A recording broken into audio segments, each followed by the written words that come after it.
દીવ, ધોધલા તથા વણાકબારાના માછીમારોએ જેતપુરના ટેક્સટાઇલ ઉદ્યોગના ઝેરી પાણી પોરબંદરના સમુદ્રમાં ઠાલવવાની યોજનાને રદ કરવા બાબતે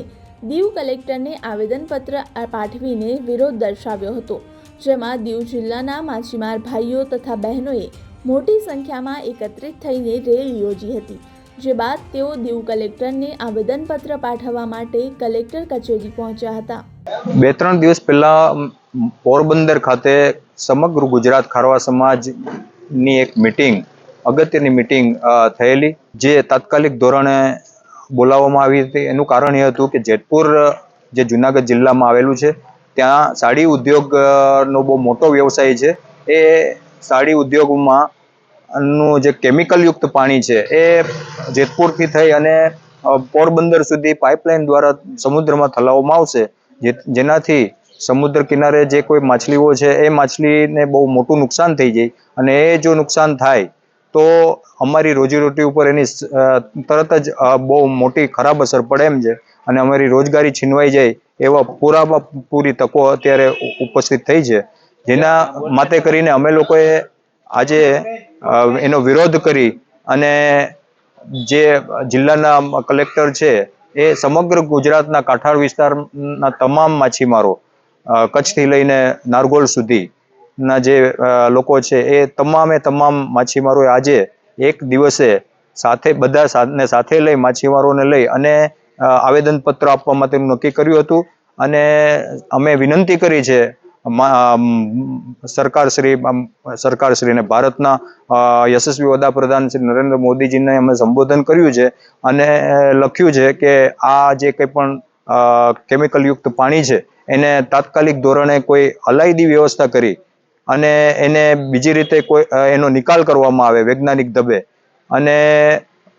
જે ઇન્ડસ્ટ્રી છે એમને પણ કોઈ રોજગારીની તકો ન જાય, અને સાથે સાથે અમારી જે માછીમારીની રોજગારની તકો છે એ પણ જતી ના રહી, એના માટે કરીને અમે આજે વિનંતી કરી છે। અને માનનીય કલેક્ટરશ્રીએ અમને આશ્વાસન આપ્યું છે કે હું જે યોગ્ય જગ્યાએ આ તમારું આવેદનપત્ર છે એ હું પહોંચાડીશ, જેના માટે અમે એમનો ખૂબ ખૂબ આભાર માનીએ છીએ। અને સાથે સાથે જે કોઈ પણ માછીમારો અહીંયા પોતાનો ધંધા રોજગાર બંધ કરીને અહીં પધારેલ હતા અમારા આમંત્રણને માન આપીને, એમનો પણ ખૂબ ખૂબ હું દીવ ખારવા સમાજ, વણાકબારા ખારવા સમાજ અને ઘોઘલા ખારવા સમાજ વતી ખૂબ ખૂબ આભાર વ્યક્ત કરું છું। ધન્યવાદ। સમસ્ત તંત્ર ખારવા જ્ઞાતિ ઘોઘલાનો પટેલ છું। અમે કલેક્ટર સાહેબને આવેદનપત્ર માટે આપવા માટે આવેલા। જે જેતપુરની અંદરમાંથી જે પાઇપલાઇન નીકળે છે, જે પૂરા ખેડૂત 100 કિલોમીટરની આસપાસમાંથી ખોદીને જે પાઇપલાઇન દરિયાની અંદર પાણી ઠાલવે વાત કરે છે, જે કેમિકલ પાણી છે, આજે એ મચ્છી કેમિકલ પાણી જ્યારે સમુદ્રની અંદરમાં જશે તો નજીકની જેટલી બી મચ્છી છે નાની મોટી, જે અમે નાના માછીમાર છે તો અમે અહીંયા ઉડી નજીકમાં જ અમે તો મચ્છી પકડી, એ કેમિકલ પાણી જવાથી મચ્છીનો નાશ થશે, તો એક તો નાસ્તો થશે, કદાચ એ મચ્છી અમે મારીને પણ લાવીએ તો આજે હર માછીમાર અથવા જેટલા બી મચ્છીને ઉપયોગ કરે છે એની પેટની અંદરમાં એ જ મચ્છી જશે તો કેમિકલ જશે, અને એનાથી બીમારીનું સત્ર વધી જશે। તો અમારું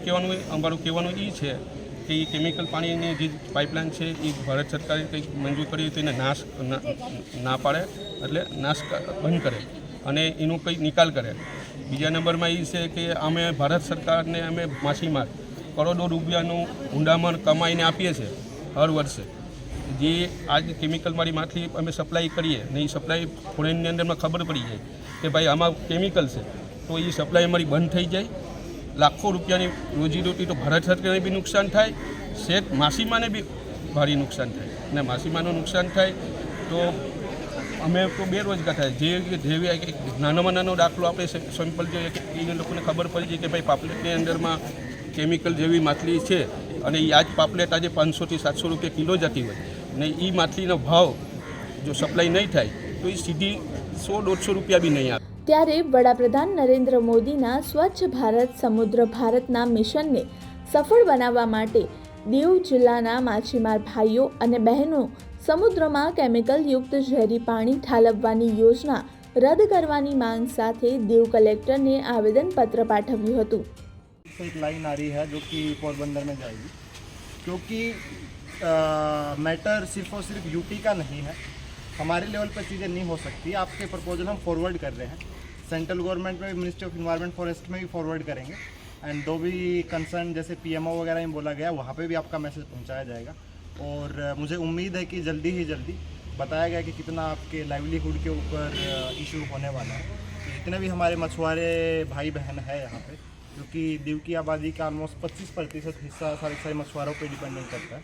तो जल्दी आपका कुछ ना कुछ सॉल्यूशन होके अगर ये प्रोजेक्ट रुक सकता है या फिर उसका कुछ नेगेटिव इम्पैक्ट हम करके कि समंदर के अंदर पोल्यूशन ना हो, जो भी सॉल्यूशन आगे निकलेगा वो जल्दी आपको बताया जाएगा। ठीक है, थैंक यू। જેતપુરના ટેક્સટાઇલના કલરવાળા પ્રદૂષિત પાણી જે પોરબંદરના દરિયાકાંઠે ઠાલવવામાં આવે છે તે પ્રોજેક્ટ સામે આ સમગ્ર સૌરાષ્ટ્રના માછીમાર દ્વારા વિરોધ દર્શાવવામાં આવ્યો હતો, જેમાં દીવ, ઉના, ધોધલા, વણાકબારા સહિતના બંદરોના માછીમારો અને બોટ માલિકો દ્વારા ધંધો રોજગાર સજ્જડ બંધ રાખીને આવેદનપત્ર આપીને રોષ વ્યક્ત કરવામાં આવ્યો હતો।